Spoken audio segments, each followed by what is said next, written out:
Okay, so the stream didn't start. Of course not. Wait a minute. Now it says it did. Roll them. I don't know how it works.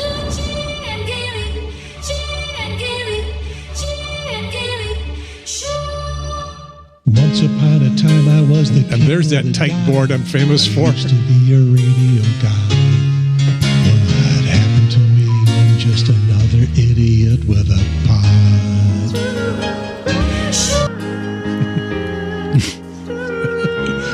Yeah. No, never mind. It's just everything's falling apart. That's in that song too, isn't it? Somewhere, everything's falling apart. Something. I don't know. Hey everybody! Hey, it's the Jay and Gary Show,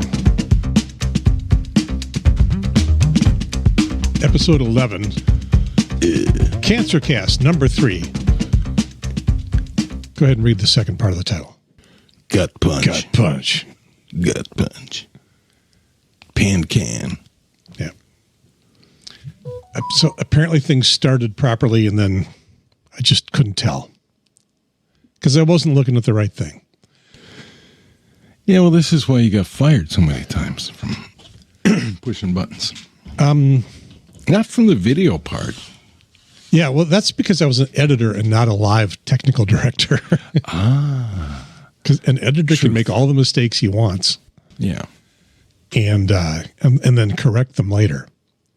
But when you're live, and that was my shtick in the live shows, the live radio shows. I would pick the needle up off the record that was playing instead of the one that had just finished and I needed to take off the turntable. I would do that a lot. Or start it in the wrong speed. I've done that. Mm-hmm. I did that. More than once. And you change the speed and it either slowly ramps up or down.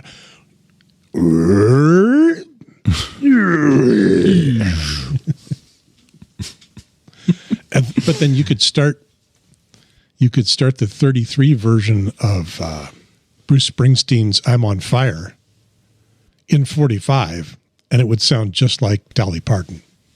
Really? Didn't you ever hear about that? No. I'm not sure I can duplicate that without preparation. We'll have to play that next time. Let me do a search. Let's see. Springsteen.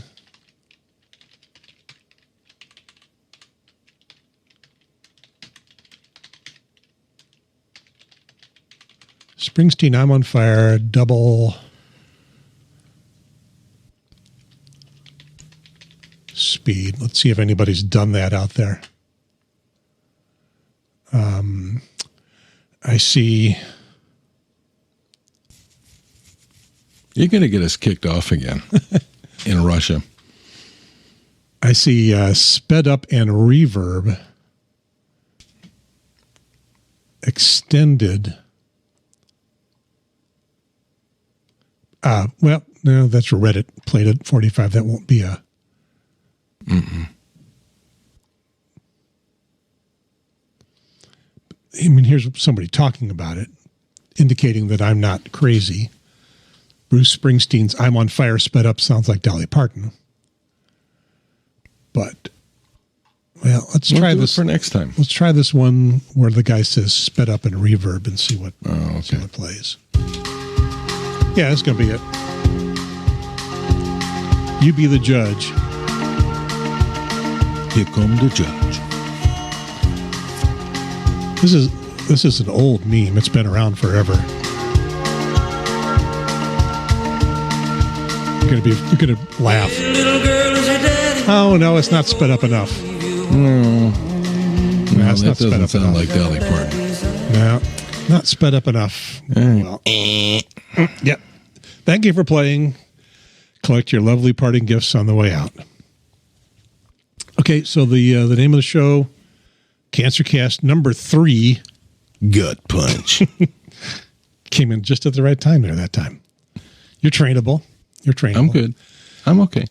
We'll explain what that's all about, especially the number 3 part, because there have been 2 CancerCasts before this one. They weren't part of this show. They were part of another show that I did called the Triangle Talk Show. Mm-hmm. Back in the day, it got 142 subscribers. There were 76 views, and this was 4 years ago. And it was CancerCast number 1. Yes, this is the Triangle Talk Show. There's the talk show logo. I'm Gary Pierce, world traveler. And this is, this is episode 7. See, I forgot how to do all this. This is episode 72. It's actually a medical episode. It's not a travel cast. CancerCast, number 1. In the hopes that there'll be a number 2 or more. Yes, and indeed there was a number 2. This is the Triangle. There we go. This is the Triangle Talk Show. This is episode 74, CancerCast, number 2, January 8th, 2020. I'm Gary Pierce. I am a potential Hair Club for Men member. That kind of jumps the gun here, but spoiler alert, I'm going to be losing my hair. Film at 11. What was I going to say? Get a very short haircut. This is not losing my hair yet. That's just short haircut for those of you watching the video, so that it won't be so messy when I ultimately do lose the hair. And it's starting to go now. Again, we'll talk about that later. Okay. So, as we know, I went through a cancer situation starting at the very tail end of 2019 and then on through the first few months of 2020. And I did those 2 shows. And now. And my voice was a lot better back then. And now. Yeah. Wow. Yeah. It was good. But this is not about me. Enough about you. 20 or 30 people may have gotten through the last program far enough to remember that you were not feeling very well. You were doing the show in pain.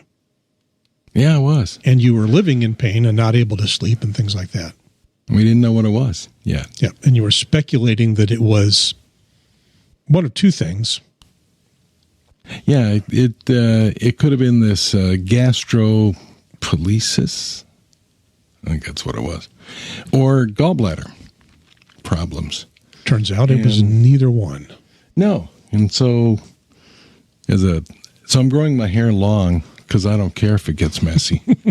What I was diagnosed with a week ago this Wednesday, so it's pretty fresh, was pancreatic cancer.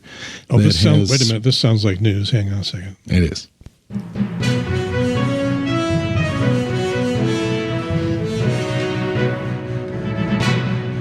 Are you supposed to talk? It's just the theme. The theme introduces the news. You've done this before. You're a professional. 1 week ago, Wednesday, I was diagnosed with pancreatic cancer that has spread to my liver and some lymph nodes. And that's about it. That's where it is. It's said to be inoperable. Hence the title. Gut punch. Yeah. But I have really good pain meds. And they even threw in some Narcan in case I get too carried away. With the pain meds. So interesting. So that's where we stand right now. And it's... Okay, incurable. That's what they say. That's what they say. Pancreatic but they say liver, a lot of things. Pancreatic and liver... Cancer. Tumors spread to anywhere else? Just some lymph nodes right now, and then they did a scan of the upper above the abdomen and didn't find anything. And they scanned your brain and found nothing. Right, and so we're confined to the abdomen area right now. What does that mean? Well, we'll find out. There's a lot of finding out that's going on right now. I've had I've been poked and prodded and scanned and endoscopied, and between the last podcast and this one, spent some time in the hospital. And let's see. So what I'm waiting for now is I met with the oncologist and nurse navigator, and we're trying to come up with a treatment plan for treatment. So undoubtedly it'll mean chemotherapy, probably some radiation. They say it's not at this point operable, so they can't just go and cut it out.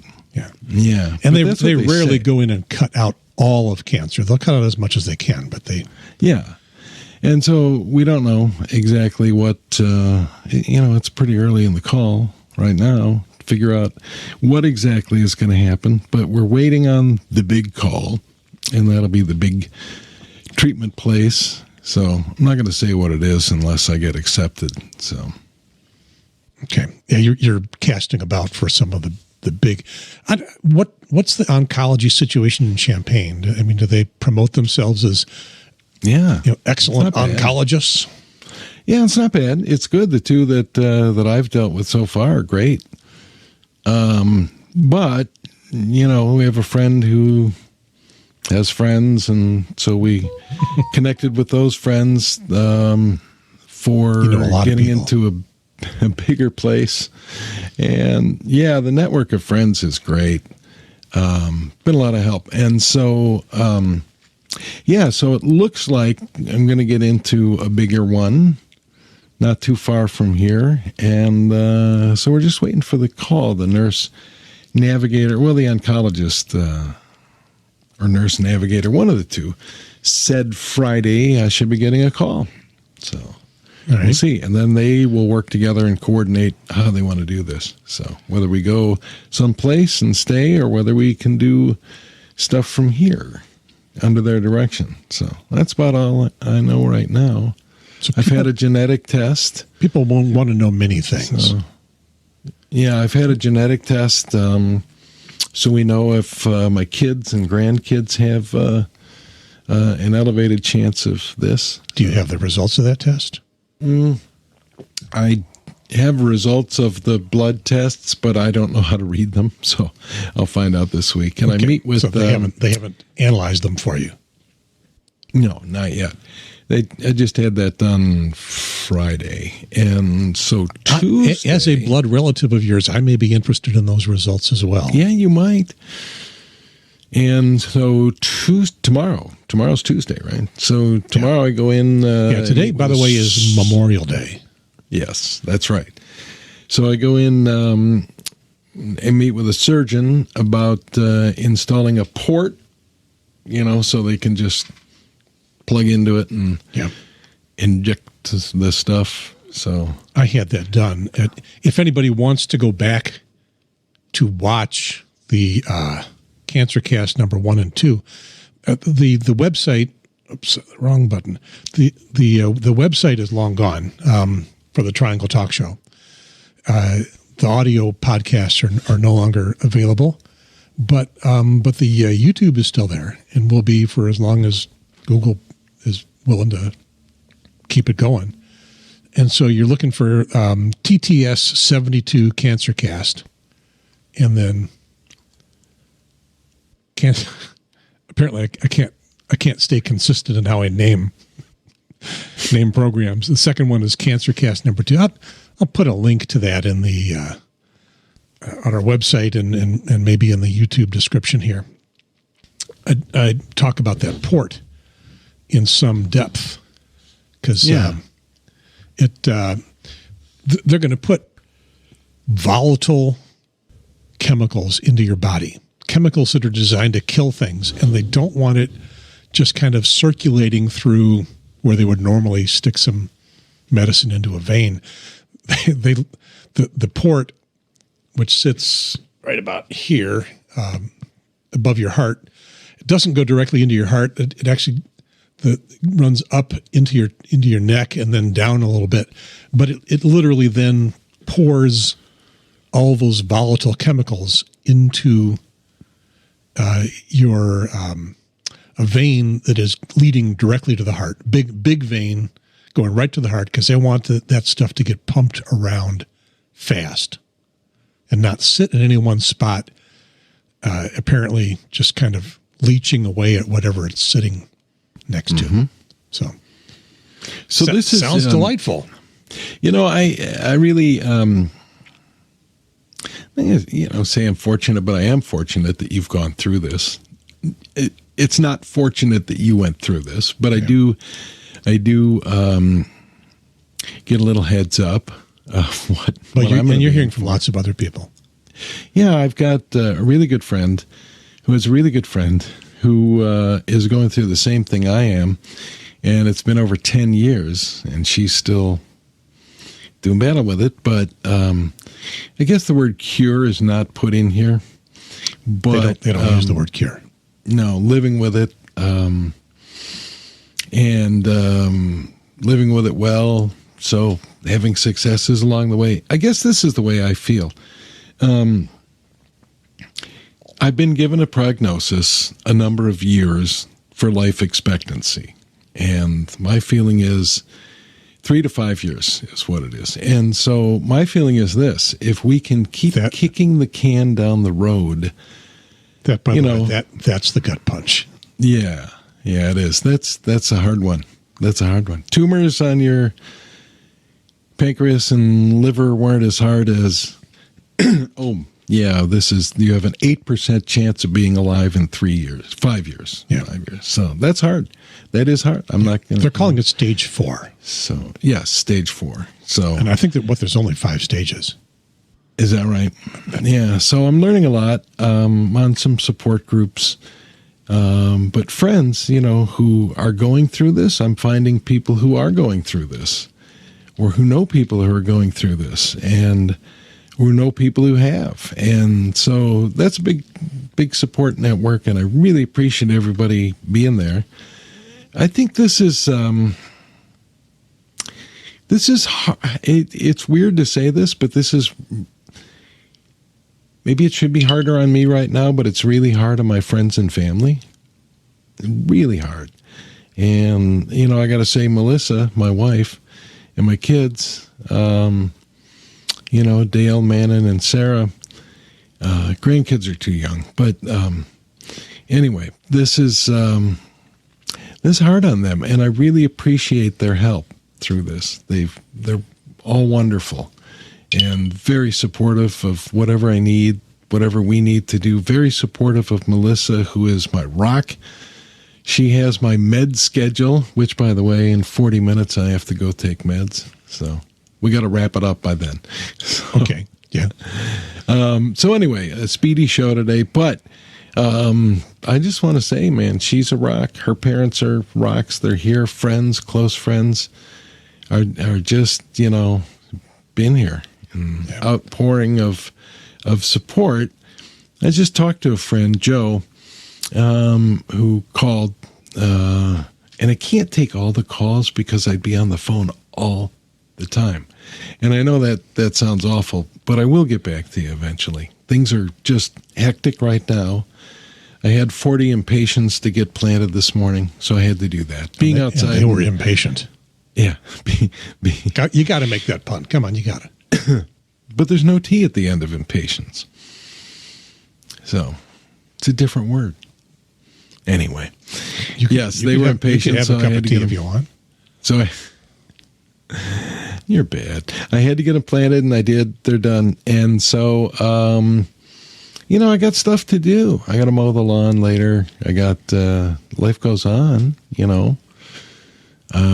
So we do it, and we go, and we live, and we keep strong physically and mentally to go into this with a positive attitude. And that's my friend Joe, who teaches business MBA classes and the like. And we did some really, really fun work together. And he really boosted me today. It was really good to hear, think back at what we accomplished together with what some people might have called a tenuous business situation. And we got through it, and it worked out really well.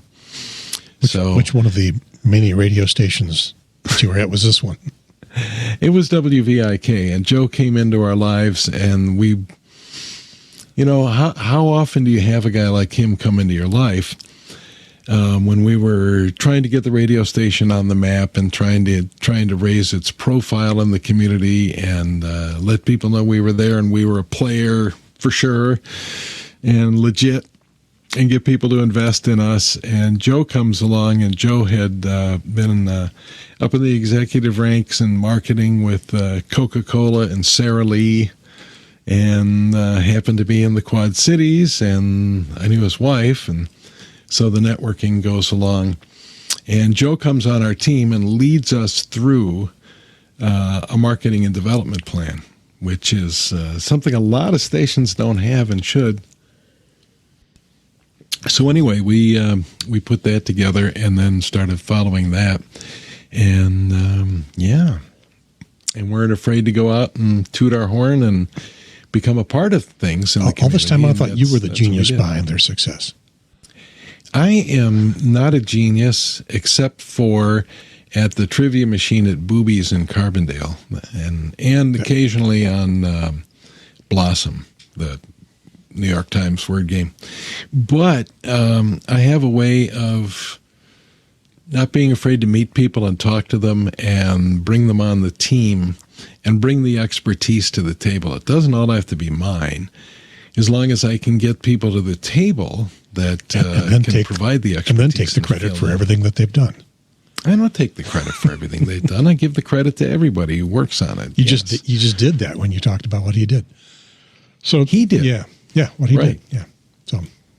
So and he did, and Jen did, and Colleen did, and another Jen and Jared, and we were all working together on this thing, and and so it was a lot of fun, and then the investors and the like, and I'm not going to say the radio station wouldn't be here today if we hadn't done that, but what would it be like? Now it's 2 radio stations, and Jared's right up there running it, and you get good people on your team, and good things happen.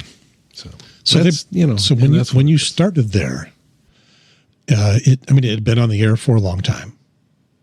30 some years. Was it 30 floundering or just kind of meandering? Meandering. Let's just put it this way. A little bit directionless. I think the college felt like it hadn't, they had put an assistant to the president in place to try to tide things over until they could get somebody in who could take it to the next level. And they started the process of that. They hired a really great development director, Jen Von Kennel, and then hired me. And I came in, and the two of us just, sometimes that chemistry is right there. And then Colleen Sibthorpe, our business manager, who got into membership, and it was just basically helping to identify skills and put people in the right place and execute, get a plan. We developed a strategic plan and executed it. And, and I didn't write it all myself. I didn't do it all myself. So, but we did. We put it together and we executed it, and things are still rolling. I heard a couple of times from people at the college that there had been offers for the station, and, would they sell it? They might have. I'll just leave it at that. They might have, but I think they wanted to give it another shot because it is a valuable asset for the college and the community. Something that takes the name of the college out into the community to, 30,000 people a week. And, and it is valuable service to the community in the name of Augustana College. So public radio stations are. A lot of people will say, well, it doesn't meet the mission of the college or university. And I disagree with that. So because colleges and universities aren't just there to serve students. They're there to serve and better the community and society around them. So, and I think a public radio and public TV station are excellent ways of doing that. There you go. Moving off my soapbox. Moving on, actually moving back just a little bit. These are the 4 stages of cancer. Turns out you are at the top stage. Nice. I was at stage 1. The cancer is localized to a small area and hasn't spread to lymph nodes or other tissues. Well, mine was in a lymph node. And as it turns out, it was in one and had not spread. It had managed to blow up that lymph node to the size of an egg so that it could be noticed. Stage 2, the cancer has grown, hasn't spread. Stage 3, it's grown larger, possibly spread to lymph nodes. The lymph node is an important thing because it's a transit system through the body. It's kind of the equivalent to your blood, your bloodstream. Something else that I explain in a CancerCast number 1 or number 2. We learned back in high school biology about the lymphatic system, which, the blood sends the good stuff out. The lymphatic system brings the trash back. But you got the heart pumping the blood. What moves the lymphatic fluid through your body? You don't have a lymphatic heart. So what it turns out is all the rest of your muscles, every time you move, you're squirting that stuff around. And that's how the lymphatic system works. So get up and move. I do move. I planted dozens of impatiens this morning. Yep. So, but I do move. Yeah. But the problem, of course, is if the cancer is in the lymphatic system, it's also going to get moved around. In stage 4, the cancer has spread to other organs or areas of your body. And this is referred to as the metastatic or advanced cancer. Right. So while I was in stage 1, which I call diet cancer or cancer light, you got the heavy duty, the real deal. Oh, lucky me. Yeah, good for you. You had to show me up. Yeah, good way to show you up. Yeah. Could have done it other ways, but yeah, I've been accused of getting out of this. See, my daughter and her boyfriend and my grandson will be moving soon, and they bought a townhouse up in northern Illinois, and so it was hinted that, yeah, if you wanted to get out of coming help us paint the place, you could have just said. Which, sense of humor is an important thing here. So here's what you got out of doing your part in this. And I was the king of the dive. We were going to do a duet. Yes. I know. We still could, I suppose. Well, we could. What happened to me? I'm just another idiot with a pod. I got to make that a meme. Every radio personality turned podcaster needs to be playing that at the beginning of their show. I will give it away. Okay. I won't even charge them money for it. You know how many disc jockeys use that? I am the morning DJ at WOLD. I imagine a lot do. I've never heard anybody do that. I didn't do that, surprisingly enough. The guy at a station I worked at did that. And it sounded like he edited it with an axe. Well, I won't say who it was because I still know him. Used to edit with razor blades. That's true. Razor blades. So anyway, where do we go from here? So we go to figure out the chemotherapy. I'm guessing you are still going to be helping Dale and Katie. No. Yeah. Paint their new house. No, that'd be Sarah and Cody. Oh, Sarah. Okay. Yes. You're going to be up in Elgin helping them paint. Oh, I'm sure I will. Yeah. So we. So you didn't get out of that. Dale and Katie, have Charlotte now, and so we got I think the bathroom's done down there. So they're surviving the bad weather down there last night. I think he lost part of a fence, so maybe we'll go fix a fence. I don't know. But, life goes on. We got to live this life, and as long as it's not too painful. It gets painful sometimes. It does. And it's only been a week, and I feel like, well, it shouldn't be painful yet, but it does. Well, the pain painful. was there before, is what actually led to them discovering what's going on, as they were investigating what was causing. Yes. A couple of months worth of pain. It was only a week. About a month. Well, it's been about 5 weeks now. Maybe. Okay. Start to finish. And so it turns out it was actually being caused by the tumors that are sitting on your liver and pancreas. Yeah. I'm not sure how they cause pain. Well, I asked that, and it's because anything that's in there that's not supposed to be in there moves things around, and that's what causes the pain. Things being moved to where they're crowded out or whatever. It's a little bit, even though they don't seem like they're that big, it's like 1 to 3 centimeters. It doesn't seem that big. A little bit like a kidney stone or a gallstone. Yeah. Gets in the wrong place. And we were thinking, it might be gallstones, it might be this. So I was going to get the ultrasound for that. And then, so that was on a Tuesday. I went in and told my doctor, it's been a few weeks. I haven't taken this med, and it's still hurting. And he goes, well, let's get an ultrasound because this could be gallbladder. That's the next logical step in investigating. But that night, my wife and my daughter, we were having dinner, and they were like, you should really go in and have that looked at. And I said, well, they're going to schedule it. Well, they haven't scheduled it yet. And if it's hurting that bad, you should go in and have it looked at because it could be something else. It could be that the gallbladder is leaking. It could be, any number. Maybe it exploded. Just go have it checked out. So we go. And so the way that medical procedures work, our medical system is really messed up. So you go in and you got to know that if you go to the emergency room, and we had this is a firsthand experience with another family member.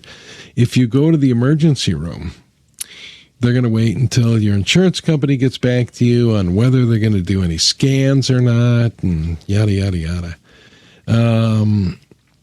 And so we did have a family member who had a ruptured disc, but we had to go back, and then we had to come back, and it turned out to be a ruptured disc, and they had to operate. And, so they were like, well, we got to send you home because we don't have approval yet, and this and that. And it was like, oh, my God. And so it was like, well, she can't walk. So it was a bit still. You got to go home. So my daughter goes, well, don't go to the emergency room. Go to Convenient Care Plus. Okay. Which is in the hospital. Doc in the box. On the other side of the wall from the emergency room. So we go there. And the bonus is if they're open, into the evening. So if it's after 6 o'clock, the nurse said, it's too late to call an insurance company to get approval, so they just do it. They can do the scans right there. So they did the scan. They did a CAT scan right there. And so one side of the wall, they say we can't do anything because we can't call the insurance company. Right. And the other side of the wall, 30 feet away, we're going to take care of it because we can't call the insurance company. Yeah, pretty much. So anyway, they put me right in the hospital because, they just waited for a bed to open up, and I got that bed and went in the hospital, and they did another CAT scan in the morning. They did blood tests. Meanwhile, they did an endoscopy where they took biopsies of the liver and lymph node and the pancreas. And so everything kept coming back consistent with what the nurse had said the night before. So, and I'll never forget her. She goes, well, I have bad news. I'm like, you going to tell us? Well, you want to hear it? Yes. So, and that's hard when you get that. She goes, well, you have a tumor on your pancreas and on your liver and in some lymph nodes. And so you don't really know the extent of it then, but then the next day you get the extent of it. Yeah, we did more. We did biopsies, and yes, it is cancer, and yes, it has moved. And so then you meet with a doctor, and the doctor breaks it to you that you've got the 3 to 5 years. And so, it just kind of progresses from there. And so you have bad moments. Yeah, people hear us kid here, and they'll say, how can you do that? But it's not kidding. It's coping. It's coping. Yeah. So for both of us. And you got to cope. I mean, what am I going to do? What am I going to do? Am I going to just sit? That's not going to help my strength to fight this. Do I have my moments where I just sit and cry? Oh God, yes, I do. And where Melissa and I just, hold each other, my kids and I, yes, we do. We have that. That happens. Yep. I had one of those when I read your text. Yeah. Just hugged on Cindy and spent a few minutes letting it sink in. Yeah, and you have to. You got to. And that's why I say it seems like that it's hard. It's really hard on my family and some friends. It's hard on them. And I don't know what I can do. I can't do anything for them except keep myself in the best shape that I can physically and mentally to give this all we got and to seek out the best and move through it. And I got to say, it's hard reading support groups, the PanCan support group, pancreatic cancer support group. It's hard to read some of this. But, then you get down to the fifth or sixth one, and they're like, well, it's been 4 years, and I'm still doing fine. And then they talk about, well, I got the Whipple surgery. Well, I got this. Well, I got this. So I tried this. And that's all good information. And so, I got to know as much as I can going into this. So that's what I spend a lot of time doing. I'll get back to people who have reached out. It's hard when... that's part of why we're doing this. Yeah, when you got other stuff to do, it's hard. Yeah, you can. But I will get in touch with you, eventually when I get it all under control, when the med schedule gets all mapped out, because when I take my meds, I'm not good for a while, a few hours. It takes a few hours for that to stabilize, and and then I might have to take a nausea med and get kind of there. Yeah, but I'll reach out to people. And you're not into the chemo yet. No, not even that yet. This is here's what you have to do to deal with it until you get to the chemo stage. Yeah. So when I first discovered mine, or the doctor discovered mine, there was no pain involved. It was because it was so tiny. So I wasn't led in because something hurt. I was led in because something looked unusual. Mm-hmm. And fortunately, it was in a place that it had not gone very far, and yet it still blew up a lymph node. So for you, it had been around for a long time. Right, and this is not a thing that you would normally discover. It doesn't really have any symptoms until it does. Yeah. So, there are really no symptoms to go on other than it feels like a bad gallbladder. It feels like gastroparesis. It feels like something else. So it's not like, oh, that's going to be the pancreas until it becomes not the other things, And if you had had learned a couple of weeks earlier what was going on, it wouldn't have been any different. Wouldn't have made any difference. No, it'd be the same thing. Yeah, because this had gotten started. Well, I don't know how, if it was months or years before, but my wife thinks it was a year. Because I had some stomach troubles a year ago in the summer that we didn't really know what they were. Yeah. And blood sugar issues that came on, and this can cause blood sugar issues. So, yeah. So there's little things you can look back on, but yes, like I say, maybe some hints you can see where they started, but they didn't show up enough at the time to do anything about it. Yeah, right. So, and I was being treated for the things as they came up, and so it was not a big alarm going off that, hey, and as you know, I've had stomach trouble. I talked about this all my life. So, what did I have? Pancreatic cancer when I was 3. Yeah, yeah. That might have hidden the onset of this and kept you from recognizing even early symptoms. Yeah, I could. But like I said, probably there weren't any early symptoms. Yeah.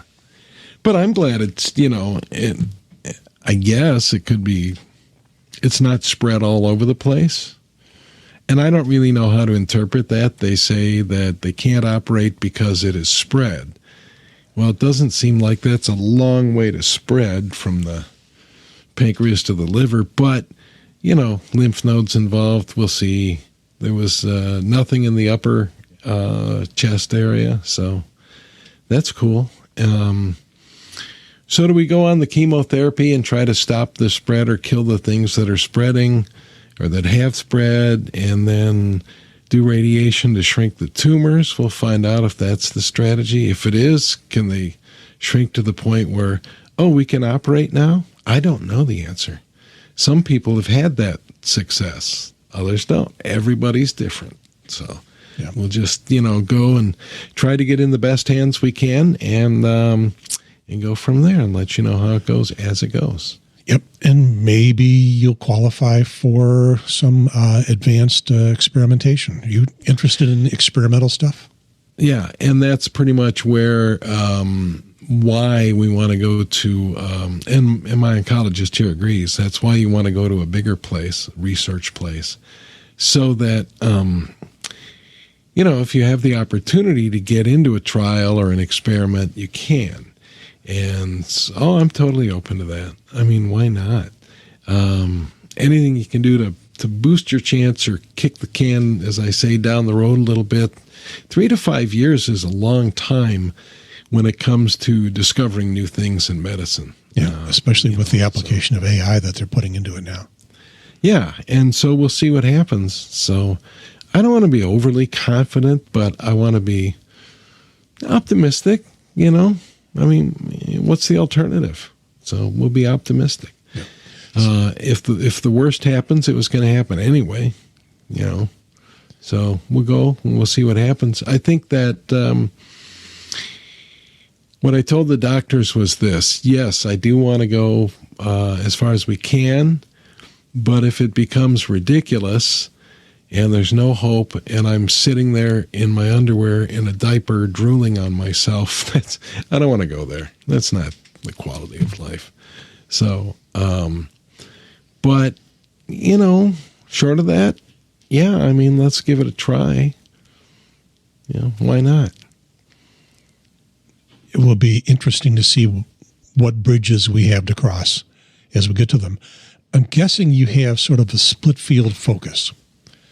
A focus on the next immediate steps and what to do over the next couple of weeks and months. And then sort of that long-term end-of-life thing that you've been suddenly presented with a much closer horizon than most of us, even in 60s and 70s.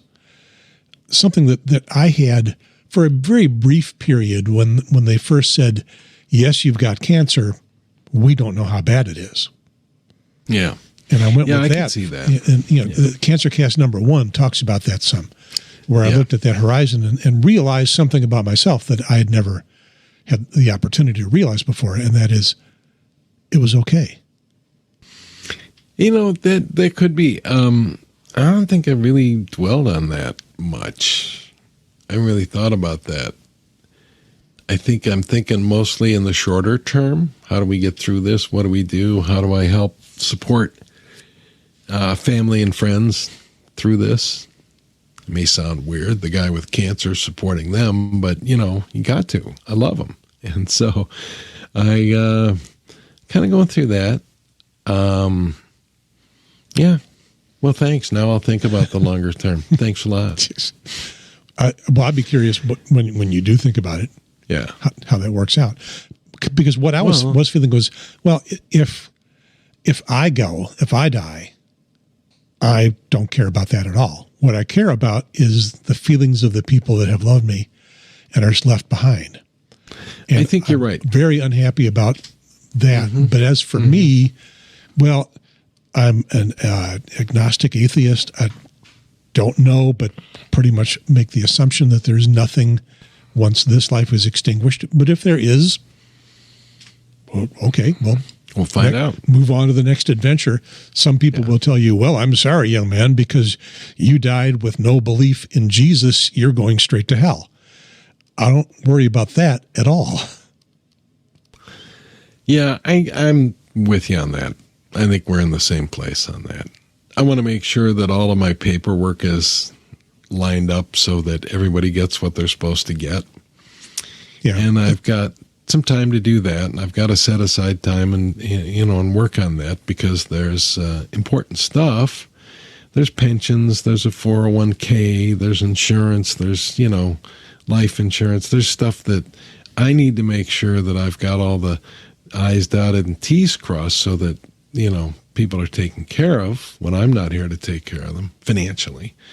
I can't replace the other parts, but I can make sure that those things are in place. Powers of attorney, stuff like that. Get all that taken care of. So we're going to do that. Living will, that kind of stuff. There's a lot of people that have not been through something like this, either with a relative who is dying early or just an elderly relative who is starting to need care. Yeah. The powers of attorney things. Yeah. And then we got to worry about, what do we do when it does reach the point where I can't be taken care of at home? Yeah. What do you want to do then? Think about that. So do I start giving everything away now so that I'm broke and I can go on Medicaid and, sit in a nursing home someplace? That's what a lot of people end up doing, because it's very expensive. I don't know. I'm going to think about that. Expenses for our stepmother, who's deep in dementia and prepared for herself very well, are running around just under $10,000 a month. Yeah, and I don't have that. I could live, a year or two like that. And that turns out to be kind of the average. There are full-time care facilities that are much more expensive, and a few that are very much cheaper. And when your resources are exhausted, you go on Medicaid, and that takes over. Isn't that great? Isn't that a great system? That's socialism, Jay. Yeah, whatever. I'm sorry, Jay. That's socialism, and it doesn't belong in a free country like America, the land of the fruits and the nuts. Whatever. Those that have get the best, and I'm sorry I didn't work at a $1 million a year job. I just didn't. So. Probably should have. If one of those was available to you, I probably should have then too. It wasn't going to happen for me. I don't think it was going to happen for you either. No, but I could have worked at jobs that paid 2 to 3 times what I was making. Probably should have done that. Would have been miserable every minute. Yeah, I applied for a couple of them, but yeah, you're right. If they put a microphone in front of you, some earphones on you, and played anything except for maybe Frank Zappa all day, you probably would have been happy. Oh, I would love to have Frank Zappa all day. Yeah. Metallica then. Going to Montana, moving to Montana soon. Gonna be a dental floss tycoon. He knows his Zappa. Frank Zappa was a homecoming concert when I was in college. They kept the bars open till 6 a.m. Could they do that? Is that legal? Home rule. Carbondale was home rule. So they kept the bars open till 6, and oh my God. It was awesome. That's all I'll say. It was awesome. I had an offer for DJing on a country station, and I turned it down because I had an offer to go back to video editing, which paid 3 times as much. Mm-hmm. 3 times as much was a living wage, and the 3 times less was starvation.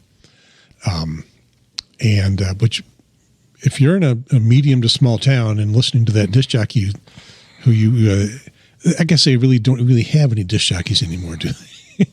It's all automated. Yeah, there are some. But back in the day, as your local guy, you're just spinning the tunes on your local AM or FM station, and unless you were in top 10 market, that dude or that lady was not making much money. How much did I ever make as a disc jockey? I was just trying to think of that. The last time I was a disc jockey would have been in the 70s. Then I wasn't, a manager of some type. And I think the most I ever made as a disc jockey, well, I was never not really a manager of some kind, so it's hard to, well, I guess I was at some point where I was making $2 an hour. And that was 1976 or so, $2 an hour. And I moved to another station because they were going to pay me $2.50 an hour. Whoa, what? Big. That's a big increase. It was a big increase back then. So yeah, but that was back then. So 1987 was when my last DJ job in Arizona. Yeah. And that was $14,000 a year. The WMBD job, had I taken it the year before, and that's in a much bigger market, but wasn't their top DJ job, wasn't the morning zoo guy. It was a nighttime talk show on AM. Mm-hmm. They were offering $18,000 a year. They would pay benefits. 86. I think they would pay benefits. The Arizona job at $14,000 was also no benefits, no health insurance. If you took a vacation, I wasn't there long enough to get a vacation. I don't think that they would have paid for the vacation. Wow. I'm not sure about that, but I know they didn't cover health insurance. So I think I was making $18,000 a year back then as assistant news director at the public radio station in Carbondale. Then the year after I started there, 3 weeks paid vacation, full benefits, pension. That was a state school, right? Yeah, Southern Illinois University. Yeah. So you were being paid like a state employee. Yeah, which then was really great, but then as you go into management, it's not. And I seemed to cap off as a station manager in Champaign-Urbana at U of I at somewhere around $60,000 a year until I went to Augustana, and then it went up private college. So, and I ended up 10 years later at twice that amount. So that was pretty good. So I ended up pretty good. I think I was looking at, the combined family income of, because I was doing my taxes. I think we hit $180,000 one year. That's not bad. Of course, now it's below $100,000 because I'm retired. But that was a good year because I was doing a lot of things. I was still working full time, and I was doing some consulting on the side and fill in stuff and yada yada. So it was a good year. I'm realizing I can't give you our combined income because that would divulge Cindy's employment, which I'm not at liberty to. Yeah, I know. To release, pending. You guys have done well. Getting her. She's done well. Yeah, but I mean, right now our income is both minus Social Security, and hers is zero. I guess I just kind of did that too because my wife is Social Security disability. Yeah. Yeah, Cindy's got investments that pay some, and she's thinking she's old enough for early Social Security. The way they describe the levels of Social Security, at some point they say it's full retirement, but if you wait beyond that, you make more. So why do they call it 70, full retirement? Yeah. I don't know. Your full retirement age. Yeah, there's a point where it maxes out at around 70, 71 somewhere. Yeah, it's about 70. You can take it at 62. Yeah. 65 they count as full retirement. Which is meaningless because it's only halfway up the scale. Pretty much. But it is also the point where Medicare kicks in. That's a big deal. Yeah, that is a big deal. And that means you can leave your job, where your medical benefits have been tied to, which makes no sense at all. I know it's socialism. It's It's socialism, Gary. So the way that it works with our Medicare Advantage plan for the state of Illinois retirees is weird. It gets all tied up with Aetna. It's a Medicare Advantage plan, and you have to take it, as I understand. If you have Medicare Part B, you're switched to it automatically from whatever you are on. And so I said to them, because there was something I don't remember. Oh, it was that month that we were not going to have that Medicare Advantage thing, which I won that fight. And they said, oh, yeah, you were still supposed to be covered for that month on your own Have they ever plan. paid you back? I've submitted all the paperwork, so we'll see. So anyway, but they do it like, well, Aetna takes over and pays it all, and I guess they get reimbursed from Medicare. I don't know. It's weird. So you don't just get Medicare and then get the difference, like you did on the old plan. It's just what it is. Yeah. Medicare Advantage gets pushed real hard on the TV commercials, on the cable. You can get a news ride. outfits. You can get a ride. I have heard bad things about Medicare Advantage. Yeah. A lot of places won't take it. Yeah. As I'm finding. And you run into difficulty if you're traveling. Yeah. So if you're out of network. Yeah. So I opted for straight Part G. Yeah. So I don't have that opportunity. The state of Illinois, as I told the woman, so you're forcing me into less than the best coverage I can get. Because I can't even pay for it myself. Well, I could, I guess. I could get rid of Medicare and everything else and just pay for it myself. But that'd be a lot of money. I pay for it myself. Yeah, so, it's basically whatever. So we had to do some digging to find out that the place that I want to go, well, the ultimate place would be to go from geographic standpoint and care standpoint would be to go to this one place that I hope I'm going to end up going, but they initially said we don't take Medicare Advantage. We don't take your plan. And I was like, well, that sucks. So then we start looking for other places. And this is where Melissa, my wife, is, she doesn't stop. She just kept working it. And our friend John said, well, call these people. And so she did. And so we find out that, well, that's not exactly true. That a couple of doctors within their cancer institute do take Medicare Advantage and do take my policy. And had said, do you want us to start the process? And so we were like, yeah, let's meet with the oncologist. So it turned out the nurse navigator that I have and the oncologist both said, oh, we know them. And so we're going to start the process going, and I'll hopefully get in. That's what they're supposed to call to set up. So hopefully I'll get in and then have this really good care. But, that's just where you just have to keep fighting it. Why do you have to keep fighting it? Yeah. Why, it's so just tune in next time, and we will find out the progress. Where I'm going. Yeah, you need to go do some meds now, right? Yeah, I do. I got to go do meds. Okay, let me ask a couple quick questions here before you go. Keeping this very scrupulous because, it's every 2 to 3 hours I got to take something. How are you feeling these days? I feel great right now at the moment.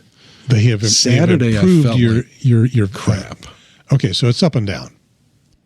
Yeah, it is up and down, but Saturday I felt like crap, so Melissa called and there's 2 oncologists basically that I can work with, and she called and got the other one who was like, oh, well, we should have put you on this and this and this and this and this. So I got like 4 new meds and Narcan in case I go overboard. So.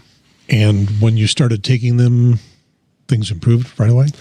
Well, I feel really good right now. So, yeah, it's only been like 24 hours, less than 24 hours, and that I've been on this. But we got to get up every 3 hours in the middle of the night. Okay, so take them all day and all night, every 3 hours. Yeah. Well, you're old enough. You got to get up every 3 hours to pee anyway. You know, that's the weird thing. I haven't pooped in like 4 days now. This could be a problem. How about eating? Eating is fine. I do eat. So I got to eat more prunes and drink more prune juice and Miralax and, in fact, mixing Miralax with prune juice and, what's the other one? You were describing a 3-pound dump in a previous show. You can have another one of those. That's the last one I've had, I think. No, I had one since then. But it's for a guy that's used to going like 5 times a day. You didn't measure the dump. You measured yourself before and after. I weighed myself before and after. Yeah. So you, last show you were not able. Citrate. Yeah, last show you were not able to sleep. You could get an hour or so of sitting in a chair and. Yeah, so I sleep 8-9 hours a night now. So that's a big except for when now that I have to get up and take meds in the middle of the night. But yeah, I do feel really good today, and I planted all those in patience. You can look at my Facebook page and see them; they're there. And so I haven't figured out a way, and I will figure out a way to. I don't want to put it on my Facebook page. That's a downer. I'm not going to log this or blog this on my Facebook page because I want that to be other stuff. You know, I did kind of put the word out there for people that I didn't get to, you know, I wouldn't have gotten. I tried to get to everybody I thought should know from me directly first, and that was a lot of people. But there we go. There's some patience.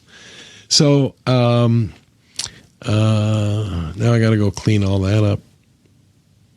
So anyway, I don't want to really do that on Facebook because Facebook's more to have fun with and stuff and put snarky remarks up. So I don't know, you know, maybe it's a blog. I don't know what it'll be, but I want to have something where people can just look at it and get the latest update. And I don't have to try to send it out to, you know, Messenger. I got 3 or 4 Messenger groups among friends that I send updates out. In my family, I got one they're hooked up on. So I don't know. We'll see how it goes. I don't know how much your little people want to know. So. Well, we will find out. Yeah, find out if. And again, it's like if the viewer numbers for this discussion jump way up because you have several hundred people giving you well wishes on one Facebook post.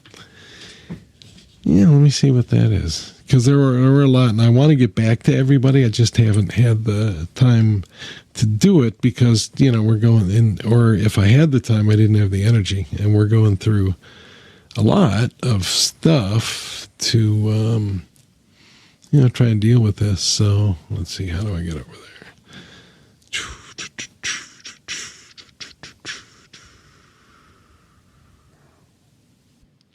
310 comments right now. 310 comments, 364 reactions. So that's a lot. 310. I want to comment to everybody. I want to reply to everybody who commented. That's 310. That's going to take me a little while. Phone call with every one of them is going to take a while too. Well, that would take a long time. But there are a few people that I do want to talk to that I've been hooked up with that are going through stuff, and I have some friends that I really should talk to that I just haven't. You know, I got to mentally prepare for some of this too. And I got to have a time when it's right. And I'll get there. I get to pull rank as your brother and get you on a podcast. I know. Fortunately, we started this before all this happened. Yeah, just no barely. And so you want to keep going and do updates. Yeah, we'll do updates. And probably talk about other things too. Yeah, because there's stupid things going on, and yeah, you could spend 45 minutes on an upside down flag. My wife, pills, she says. So I better get down there.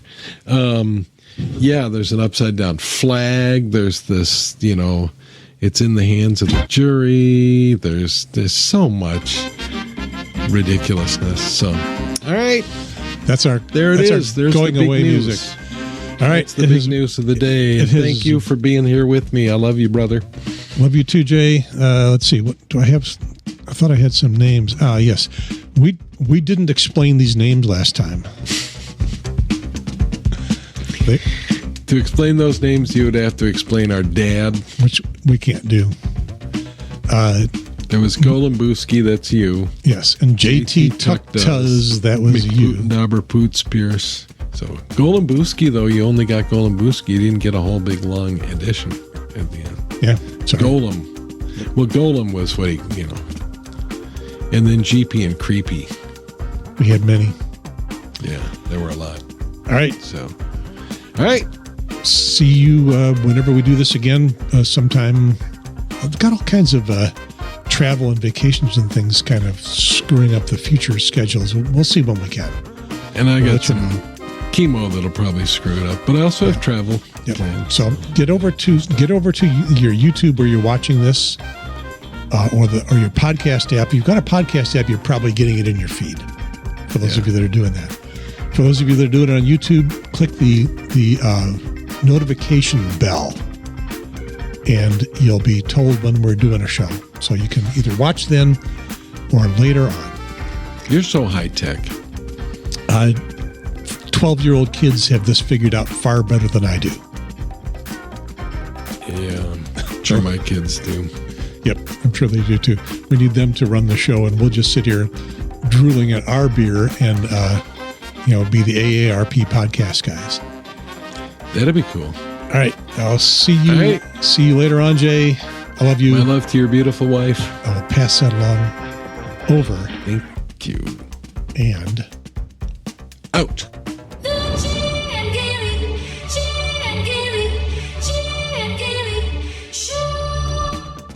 That's a great little jingle. That is a good jingle. Okay, I'm pushing the buttons to turn things off. Stand by. Stand by. Stream off. Recording off.